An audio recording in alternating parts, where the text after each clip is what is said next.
السلام علیکم ورحمۃ اللہ وبرکاتہ۔ دوستو آج ہم بات کریں گے چین کے بارے میں۔ عوامی جمہوریہ چین موجودہ چین کو کہا جاتا ہے اور جمہوریہ چین سے مراد تائیوان اور اس سے ملحقہ علاقوں کو لیا جاتا ہے۔ چین جو ایشیا کے مشرق میں واقع ثقافتی اور قدیم تہذیب کا علاقہ ہے۔ چین دنیا کی سب سے پرانی تہذیبوں میں سے ایک ہے جو آج ایک کامیاب ریاست کے روپ میں ہمارے سامنے موجود ہے۔ اس کی ثقافت 6000 سال پرانی ہے۔ جنگ عظیم دوم کے بعد ہونے والی چین کے خانہ جنگی کے اختتام پر چین کو دو ملکوں میں تقسیم کر دیا گیا تھا۔ ایک کا نام عوامی جمہوریہ چین اور دوسری کا نام جمہوریہ چین رکھا گیا۔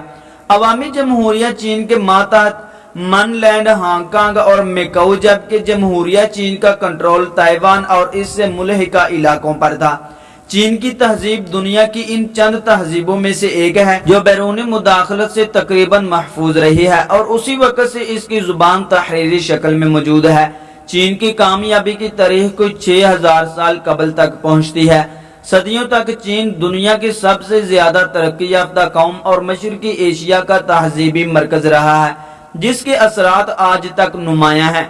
اسی طرح چین کی سرزمین پر بہت ساری نئی ایجادات ہوئی ہیں، جن میں 4 مشہور چیزیں یعنی کہ کاغذ، کتب نما، بارود اور چھاپا خانہ اسی میں شامل ہیں۔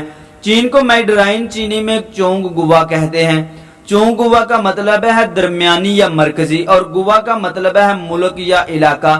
اس کا اردو ترجمہ مرکزی علاقہ کیا جا سکتا ہے، تاہم کچھ آراء یہ بھی پائے جاتے ہیں کہ چونگ گوا کا مطلب دنیا کا مرکزی حصہ ہے، لیکن یہ اصطلاح چینی تاریخ میں باقاعدگی سے استعمال نہیں ہوئی اور مختلف اوقات میں اس کو مختلف سماجی اور سیاسی مطلب دیے گئے ہیں۔ بہار اور خزاں کے دوران یہ اصطلاح اس ریاست کے لیے استعمال کی جاتی تھی جو مغربی سو بادشاہت سے منسوب تھی اور جو یلو ریور حوانی ہی کی وادی میں تھی، لیکن اس میں کچھ علاقے شامل نہ تھے۔ مثلا جو علاقے دریائے بنگتس کے کنارے واقع تھے اور مغرب کی طرف اوین کے علاقے۔ ہان بادشاہ کے دوران جو اوین اور دوسرے منسلکہ علاقوں نے خود کو سونگو کے ساتھ جوڑ لیا اور یہ سب مل کر اب نئے سونگو ملک کے اٹوٹ انگ بن چکے تھے۔ ہان دور کے دوران جو قبل چونگ گوا کے 3 مختلف معنی مستقل طور پر پائے جاتے ہیں: دارالحکومت کے ارد و گرد کا علاقہ یا بادشاہی علاقہ، دوسرے نمبر پر مرکزی حکومت کے براہ راست زیر انتظام علاقے، تیسرے نمبر پر وہ علاقہ جو اب چین کا شمالی میدان کہلاتا ہے۔ ہن بادشاہ کے اختتام پر ہونے والی تقسیم کے دوران سونگو کے اصطلاح کو شمالی صوبے کے خانہ بدوشوں نے نئے معنی پہنچائے تھے۔ یلو دریا کی وادی کھونے کے بعد یہ معنی پختہ ہو گئے۔ چونگ گوا نے تیزی سے حرکت کر کے مزید جنوبی علاقوں کو اپنے ساتھ ملا لیا، جس کے نتیجے کے طور پر یہ سارا علاقہ ایک سیاسی اکائی وحدت بن گیا جو دریائے بنگتس اور دریائے پرل پر مشتمل تھا۔ تنگ بادشاہت کے دوران باربرین سلطنتیں جیسے کہ سیام بی اور سیانگ نو بھی اس میں شامل ہو گئی۔ موجودہ عوامی چین نے جب سے مین لینڈ کا نظم و نسق سنبھالا اور عوامی جمہوریہ چین نے سونگو سے مراد وہ تمام علاقے لیے جو ان کے سیاسی انتظام میں تھے، اس بات کو یقینی بنائے کہ تمام 56 لسانی گروہ سونگورین ہیں۔ اگرچہ یہ دعویٰ سیاسی طور پر متنازع ہے، خصوصاً جب چونگ گوا سے مراد عوامی جمہوریہ چین لیا جاتا ہے۔ دوستو انگریزی اور دیگر زبانیں عموماً لفظ چائنا کی مختلف شکلیں اور سینو یا سن کے لہجہ عمل کو استعمال کرتی ہیں اور یہ خیال کیا جاتا ہے کہ یہ لہجے اور الفاظ اوین بادشاہت کے نام سے لیے جاتے ہیں، جس نے پہلی بار 216 اور 221 میں چین کو ایک الگ ملک کے طور پر یکجا کیا۔ کان یا چین کی ابتدا ایک چھوٹے سے جنگجو قبیلے سے ہوئی جو کہ شانزی کے علاقے میں آباد تھا، جبکہ ہن نسل کے چینیوں کی ابتدا دریائے یلو کے مشرقی شاخ سے ہوئی، جس کے باعث لفظ چائنا کچھ جچا نہیں۔ کان یا چن بادشاہت نے چین کی تحریری زبان کو یکجا کیا اور چین کے حکمران کو بادشاہ کی بجائے شہنشاہ کا خطاب دیا۔ غالباً شہر ریشم کے تاجروں نے اپنے آپ کو اسی نام سے کہلانا پسند کیا۔ لفظ چین یا چائنا کو ان معنوں میں بھی استعمال کیا جا سکتا ہے۔ دوستو موجودہ ملک جو عوامی جمہوریہ چین کہلاتا ہے وہ قدیم چین جو کہ تاریخی طور پر چین کا حصہ رہا ہے۔ اقتصادی حوالے سے عظیم تر چین ایک غیر جانبدار اور غیر سیاسی حوالے سے ہے، جو بر عظیم چین، ہانگ کانگ، میکاؤ اور بعض اوقات تائیوان کو کہا جاتا ہے۔ اسی طرح تائیوان کو اکثر اوقات جمہوریہ چین کا حصہ بھی مانا جاتا ہے۔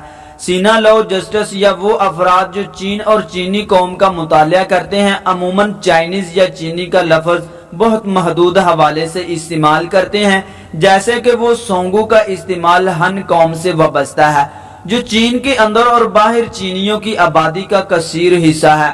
دوستو کیتی، اگرچہ کیتی لفظ کا استعمال آج کل شاعری تک محدود رہ گیا ہے، لیکن یہ تاریخی حوالے سے کبھی یہ چین کا حصہ یا چین کا نام رہ چکا ہے۔ خصوصاً شمالی نصف حصے میں کیتی کی ابتدا کتھیان نامی لسانی گروہ سے ہوئی تھی، جو شمالی چین کے اکثر حصے پر لیاؤ بادشاہت کے طور پر حکومت کر چکا ہے۔ اسے بعد ازاں جرکنس نامی ایک گروہ نے شمال مشرق سے اور منگولوں نے شمال سے ہٹ کر خود بادشاہ سنبھالی۔ ایک ملتی جلتی اصطلاح کہتے ماڈرن سلواک زبانوں نے بہت زیادہ کثرت سے چین کے لیے استعمال کی ہے۔ سائرس کا لفظ یونانیوں اور رومیوں کی طرف سے چین کے شمال مغربی علاقے اور اس کے باشندوں کو دیا گیا تھا۔ اس کا مطلب ہے ریشم سے بنے یا جہاں سے ریشم آتا ہے۔ سوچا جاتا ہے کہ سائرس لفظ ریشم کے چینی نام سے نکلا ہے جو کہ سی ہے۔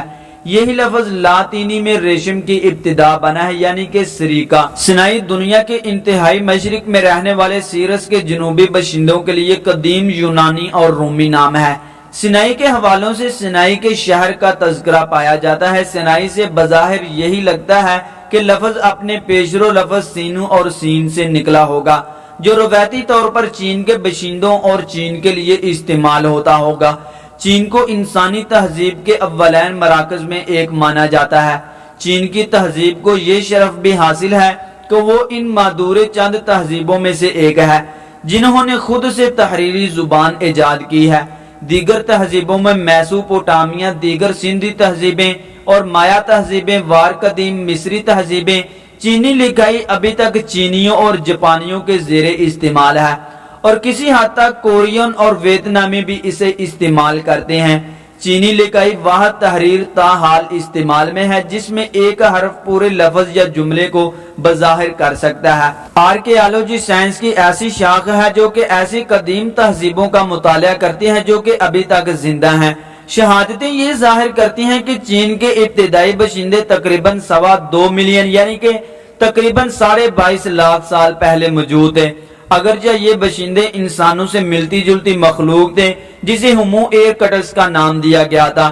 زہو کوڈیان نامی ایک غار جو کہ بیجنگ کے قریب واقع ہے، اس میں فاصل شہادتیں ملے ہیں جو کہ موجودہ سائنسی تکنیکوں کی مدد سے پتہ چلا ہے کہ 3 لاکھ سے 5.5 لاکھ سال پہلے تک یہ پرانی ہیں۔ قدیم پتھر سے بنے ہوئے ہتھیاروں کی تکنیک اور جانوروں کی ہڈیاں ہومو ایرکٹس سے جوڑی گئی ہیں جن کو 18ویں اور 19ویں صدی میں پرکھا گیا ہے۔ چین میں موجودہ انسانوں کی موجودگی کی سب سے پرانی شہادت لو یجانگ سے ملی ہے جو کہ سر کی ہڈی ہے اور اس کا تخمینہ 60 ہزار سال قبل کا لگایا گیا ہے۔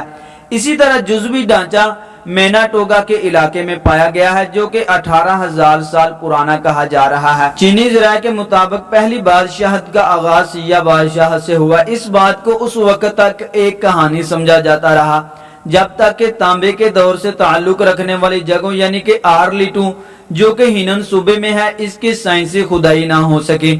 اس وقت سے اب تک آرکیالوجی کے ماہرین نے شہری علاقوں تانبے کے استعمال اور مقبروں کو بے نقاب کیا ہے جو کہ سیاہ بادشاہ کے دور کے ممکنہ سراغ ہو سکتے ہیں، کیونکہ سیاہ بادشاہت اس علاقے میں قائم تھی۔ تاریخی اعتبار سے پہلی مستند بادشاہت شانگ کے نام سے تھی جو کہ دریائے یالو کے کنارے مشرقی چین میں 18ویں صدی قبل مسیح سے لے کر 12ویں صدی قبل مسیح تک رہی۔ بعد ازاں سو نے مغرب کی طرف سے حملہ کر کے شانگ کے دور کا خاتمہ کر دیا اور 12ویں صدی قبل مسیح سے لے کر 5ویں صدی قبل مسیح تک ان کا اقتدار رہا۔ سو کی حکومت مقامی سرداروں کی لڑائیوں کے باعث کمزور پڑ گئی۔ بہار اور خزاں کے عرصے کے دوران بے شمار مقامی حکومتیں بن گئی جو کہ ایک دوسرے کے خلاف برسرے پکار رہی تھی۔ ان حالات میں سو بادشاہت برائے نام ہی تھی۔ پہلی چینی متحد حکومت اون بادشاہت کے دور میں 221 قبل مسیح سے شروع ہوئی تھی جب انہوں نے حکمرانی کا آغاز کیا، لیکن یہ زیادہ عرصہ تک نہ چل سکی کیونکہ یہ لوگ قانون کی سختی سے پاسداری کرتے تھے، جس کے نتیجے میں بغاوت پھیلنا شروع ہو گئی۔ ہن بادشاہت 206 قبل مسیح سے لے کر 220 عیسوی تک رہی۔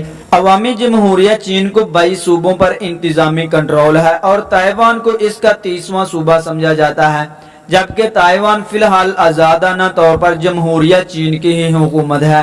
22 صوبوں کے علاوہ سرزمین چین کی انتظامی تقسیم میں 5 خود مختار علاقے اور 4 بلدیات بھی شامل ہیں، جبکہ ہانگ کانگ اور مکاؤ کا شمار چین کے خصوصی انتظامی علاقوں میں کیا جاتا ہے۔ چین کے علاقے ایک دوسرے سے بہت فرق پر ہیں۔ مغرب کی طرف سطح مرتفع اور پہاڑ ہیں، جبکہ مشرق کی طرف میدان ہیں۔ نتیجن بڑے دریا ینگتز دریا جو کہ مرکزی دریا بھی ہے، ہو آنگ ہی اور آمو دریا مغرب سے مشرق کی طرف بہتے ہیں۔ بعض اوقات ان کا رخ جنوب کی طرف بھی ہو جاتا ہے، جیسے کہ میکونگ دریا اور برہم پترا دریا۔ زیادہ تر چینی دریا بحر اوقیانوس میں جا کرتے ہیں۔ مشرق کی طرف دریا یالو کے کناروں اور مشرقی چین دریا کے ساحلوں پر زرخیز مٹی کے میدان ہیں۔ اندرونی منگولین سطح مرتفع جو کہ شمال کی جانب ہے چراگاہیں موجود ہیں۔ جنوبی چین میں پہاڑیوں اور کم بلند پہاڑوں کی کثرت ہے۔ مرکز سے مشرق کی طرف چین کے 2 بڑے دریاؤں یعنی کہ ہو آنگ ہی اور ینگتز دریا کے ڈیلٹا موجود ہیں۔ چین کی زیادہ تر زرعی زمین انہی 2 دریاؤں کے کناروں پر واقع ہے۔ دوسرے مشہور دریاؤں میں پرل دریا، میکانگ، برہم پترا اور آمو دریا شامل ہیں۔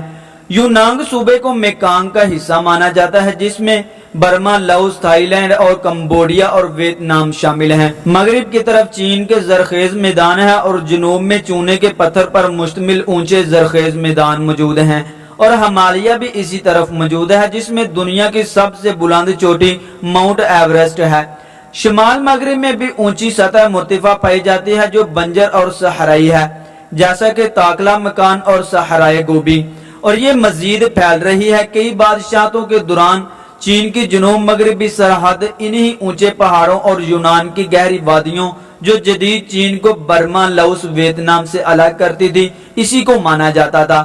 چین کے موسم میں بھی بہت فرق پایا جاتا ہے۔ شمالی زون جس میں بیجنگ بھی شامل ہے، اس میں انتہائی شدید سردی ہوتی ہے اور اسے آرکٹک نوعیت کا کہا جاتا ہے۔ درمیانی علاقہ جس میں شنگھائی آتا ہے معتدل علاقہ ہے۔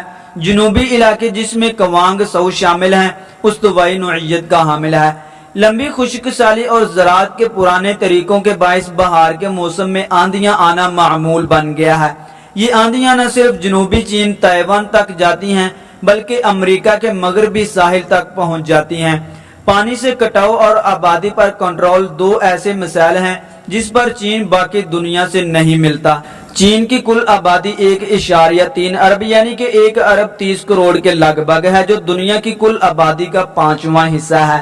چین میں 100 سے زیادہ لسانی گروہ موجود ہیں، لیکن عوامی جمہوریہ چین کی حکومت ان میں سے صرف چینی کو ہی مانتی ہے۔ اب تک کا سب سے بڑا لسانی گروہ ہن کہلاتا ہے۔ یہ گروپ بہت ترقی یافتہ اور اس کو مزید کئی چھوٹے گروپوں میں تقسیم کیا گیا ہے۔ بہت سے لسانی گروپ اپنے ارد گرد کے گروہوں میں شامل ہو گئے ہیں اور ان کا نام و نشان تک نہیں ملتا۔ ماضی کے بہت سے نمایاں گروہ اب ہن گروہ کے ساتھ مل کر چینی شکل کے حامل بن گئے ہیں، جس کے باعث ہن گروہ کی تعداد میں اچانک ڈرامائی اضافہ ہوا ہے۔ اسی دوران ہن گروہ کے درمیان میں موجود بہت سے چھوٹے گروہوں نے اپنی شناخت کو الگ سے برقرار رکھا ہوا ہے اور ان کی اپنی لسانی اور ثقافتی خصوصیات ہیں، لیکن وہ ابھی بھی اپنے آپ کو ہن گروہ کے نام سے ہی متعارف کرواتے ہیں۔ بہت سے غیر ملکی گروہوں نے بھی ہن گروہ کی بود و باش اختیار کر لی ہے اور انہوں نے اپنے آپ کو سور کی دم جیسی بونی بنا کر خود کو ہن سمجھنا شروع کر دیا ہے۔ ثقافتی انقلاب کے بعد اور دیگر پالیسیوں کے بعد عوامی جمہوریہ چین کے مین لینڈ کے 59% حصے یعنی کہ 767 حصے آبادی خود کو لا دین کہتے ہیں۔ تاہم مذاہب اور رسومات ابھی بھی عوامی جمہوریہ چین کے شب و روز میں اہم کردار ادا کرتے ہیں۔ دوستو آج کی ہماری ویڈیو یہاں تک ہی۔ ویڈیو اچھی لگی ہو تو پلیز لائک کر دیں، چینل کو سبسکرائب کر دیں اور بیل کے بٹن کو بھی دبا دیں تاکہ ہماری ہر نئی آنے والی ویڈیو کا نوٹیفیکیشن بر وقت آپ تک پہنچتا رہے۔ السلام علیکم ورحمۃ اللہ وبرکاتہ۔